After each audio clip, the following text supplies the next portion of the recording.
So I have a bit of a confession to make to you if you want to know what I do in at least some of my spare time. I'm a big fan, somewhat unashamedly so, I'm a big fan of those reality TV, cheesy cooking shows, competitive cooking shows, you know what I mean? Where a group of people, a group of chefs vie to impress judges with their skills like making compound butters and flavored foams and, putting food on other food with tweezers. Nothing says good old home-style cooking like dressing your food with tweezers, right? Now, I'm not sure if I should admit this to you all here, but I think I've seen all 20 seasons of Top Chef. So I can speak with some authority. I want you to know. I can speak with some authority on the subject of competitive reality TV cooking shows. And one thing I've noticed about these shows, one thing that I've noticed over and over and over again, recurring pattern in these shows, is that there's one kind of challenge that they hate doing. There's one kind of challenge that everybody, no matter how skilled they are, sometimes even because they're very skilled, hates to do. A certain kind of task that makes those contestants groan in agony when they hear it announced. I'm talking about team competitions, right? Have you ever noticed that? Also known as the group project. Nothing sours a group of eager young chefs faster than being told they have to compete as part of a team. That drives them crazy. And when they do so, you'll always notice in these shows, if you've ever watched them, the tempers will always flare. They'll be very nice to one another until they have to do a group team project. And all of a sudden, the tempers will start to flare. They'll start to roll their eyes at one another. Inevitably, somebody will complain to the judges about how it was their teammate who messed everything up, Honestly, I would have had that soup done and it would have been perfect if they hadn't messed everything up. That's what always happens when they go to the judges to be eliminated at the end. I couldn't focus on my work because of all the chaos that she caused. I don't know about you, but I think most people are like this. I think most people really struggle with competing on teams or even working on teams. And to understand why that is, you don't have to go any further back to your own experience in high school. You remember this. You remember sometime in your high school life, I promise you, every single one of you experienced this, the teacher told you you had to do a group project, right? I mean, it's one thing to compete based on your own merit, be challenged on your own skill, your own ability, and it's another thing to hope that some random group of people that are brought together by chance is somehow going to pull all in the same direction to accomplish something. Those are two very different concepts. And that's assuming that every member of the group even knows what they're doing. But you and I both know that there are two kinds of people when it comes to team projects, right? You've experienced this. There's the type that pulls more than their weight, the type that organizes everything, that gets everything done, that makes sure the assignment is ready for the teacher, right? And then there's the type that's reading a comic book in their biology textbook. That's just the truth. That's a fact. That's what working together as a group means. By definition, even if everybody is pulling in the same direction, even in the best circumstances, everyone is not giving equally. That's just a reality, right? Not everyone contributes equally, not everyone benefits equally from group challenges. And that's what drives us crazy because we as Americans hate that. We really do. Something about that goes against the fiber of our very being. We are individualists. We think that people should be judged by their individual merits. Why should I be judged based on someone else's poor performance? Teacher, that guy did not read the textbook. And it shows up when you give the presentation, doesn't it? We're all scarred by that, I think. At some point in our lives in high school, we experienced it. Why should I succeed or fail based on something that happens in a larger group? We hate group projects, don't we? The problem is that life does not allow us to avoid this kind of project. We may want to act and work as individuals, but so many things in our world are built on the accomplishments of groups. In fact, they require the participation of many individuals in order to function. Actually, let me just go out on a limb and say that literally the most important things in our entire culture and in our entire world need groups in order to function. They need groups to work together. Most of the truly meaningful things that happen in our world are when a group of people is united by a common purpose and beholden to a shared set of values. In the Gospel of John, Jesus says that he is the good shepherd. And for centuries, Christians have cherished the beauty of those words because we find them really comforting. That is a beautiful image of Christ that we cling to. But I wonder if we often stop to consider the fullness of what that statement actually means, what it implies. Because when Jesus says he's the shepherd of the sheep, what goes along with that? He's talking about us collectively. He also says there will be one flock, one shepherd. In other words, there's going to be a group. You're not a single sheep off on your own. That's a pretty sad flock, right? There is a flock. It involves lots of people working together. One of Jesus' primary missions, actually, if you read his life, his ministry, if you read the gospel, one of his primary missions is building loving and supportive communities. And he says that again and again in the gospels. That's not his only mission, but it's one of the big ones. This sacred community has lots of different names. One of the names that we use for it is the body of Christ. Paul talks about that extensively. Early Christian authors talk about that. But Jesus also uses other terms to talk about that community, including the imagery we get today in John's gospel and in the first letter of John about a spiritual flock led by a good shepherd. But whatever image that we use to describe it, I think the sentiment is actually the same. People are in union with one another. They work together. They share trials and tribulations. They love each other despite their differences. But here's the problem, right? We don't really want that. At least a lot of the time, I think we don't think we do. Community is a difficult thing for us. Especially in our hyper-individualistic American culture, where the mere thought that we might have to work with other people starts to ruffle our feathers. But community is also something that we desperately need, right? Something we feel lost without.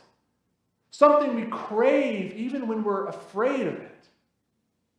The news right now, if you've watched news headlines recently, one of the things that you'll see being talked about a lot is an epidemic of loneliness in our culture. People disconnected from one another, without communities, living alone. Their only social interaction is what they get on work and what they get on social media. God forbid. That's increasingly common. And folks, isn't this kind of community, Eucharistic community, faith community, isn't that an antidote for that exact epidemic, that exact problem? Isn't that what this avoids? I recently read this fascinating study in which people were surveyed about their willingness to talk to random strangers in a public place. We all hate that, right? We don't want to do that. Would you be willing to go and speak to somebody if you were on the subway with them in New York City? I don't know about you, but every time I've been on the subway or on BART in San Francisco or something, it's like everyone pretends that no one else exists. You're in your own little universe. No one else exists. We don't want to talk to anybody. We don't interact. We don't want to do that. The vast majority of respondents wanted nothing to do with that kind of social interaction. But then they did a kind of follow-up study on this. They actually forced people to interact with strangers, and then they surveyed them after the fact, and would you believe, people loved it. They loved meeting strangers. They loved talking to them. They loved the social interaction. It was very positive to them. They loved it. I'll give just a quick personal anecdote about this. Jesse and I took a train a few weeks ago. We went to Los Angeles by train, and they have these dining cars there. There's not enough seats for everybody in a dining car, so they put you with other people, and at first, you're like, oh no. You have to sit with these strangers. You have to make conversation. I didn't want to do that. But you know what? We met amazing people. We had great conversations about their lives. We learned about them. It was a wonderful experience. That's exactly what I'm talking about. We don't want to have that kind of social interaction, but when we do it, we actually love it. It feeds us.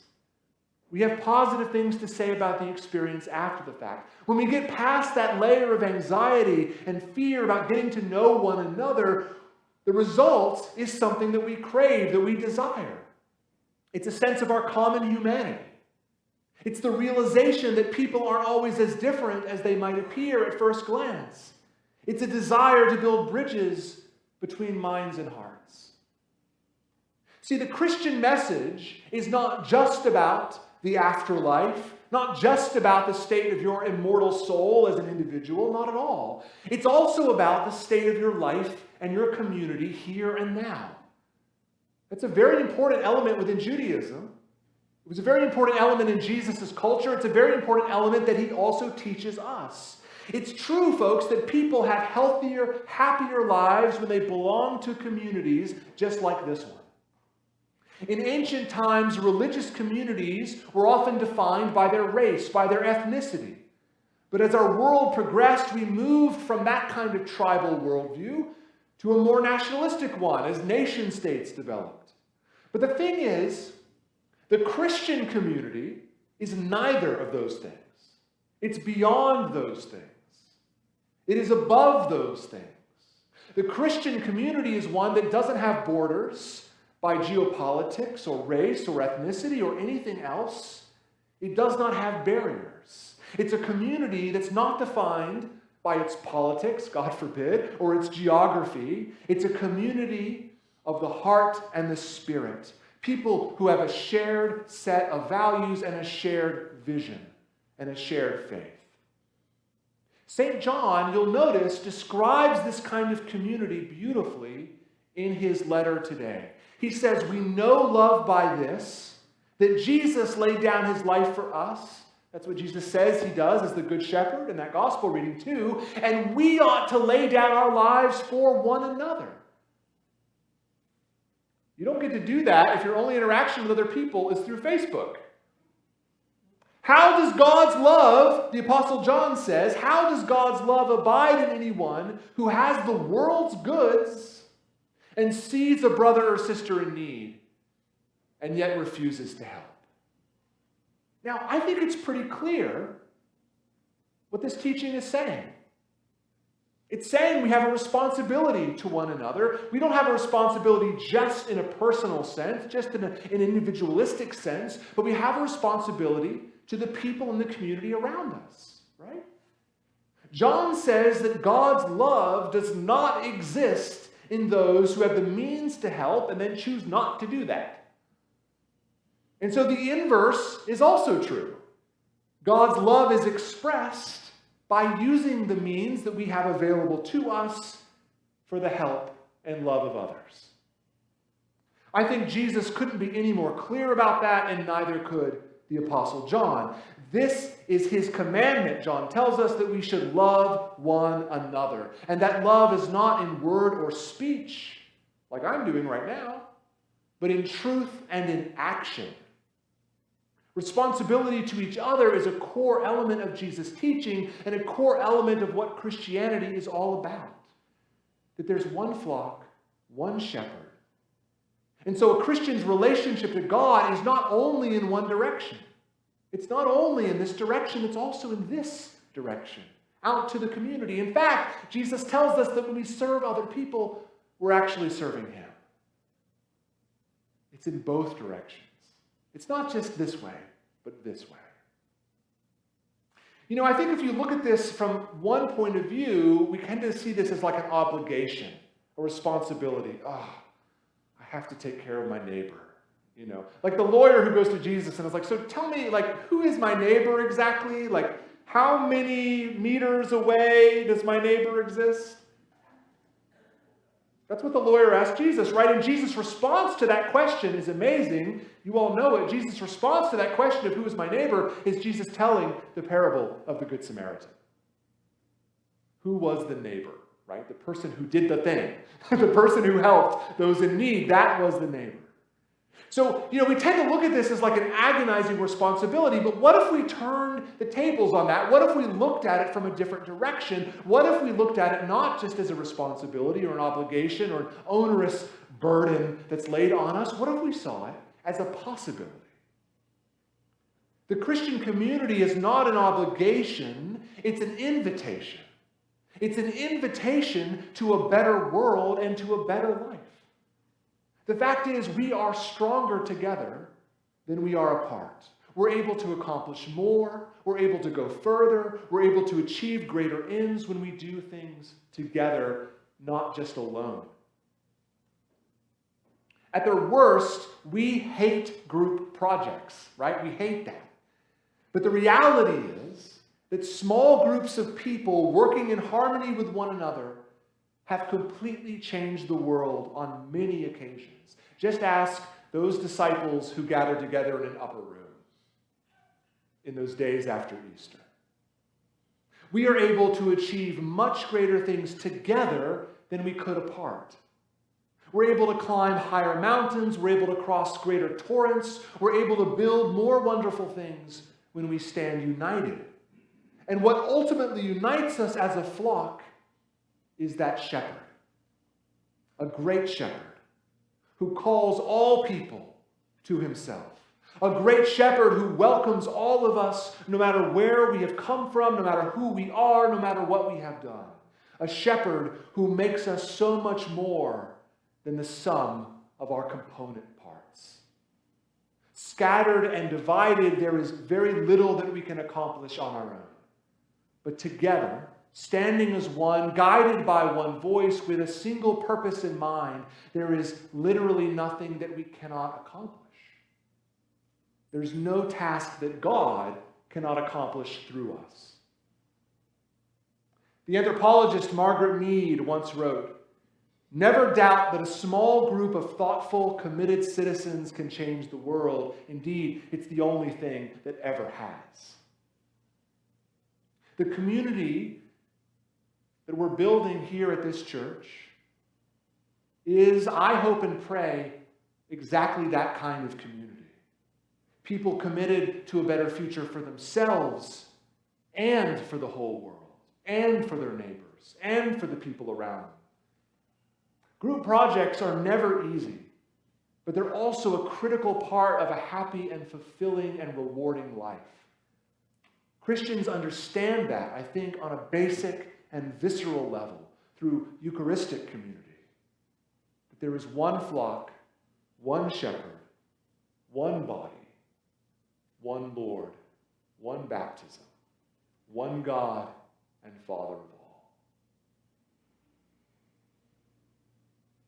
Holy God, as we remember your name today as the Good Shepherd, bind us into the body of Christ, that our hopes and dreams for the world may be fulfilled, beginning right here in this place and ending in the fulfillment of your kingdom.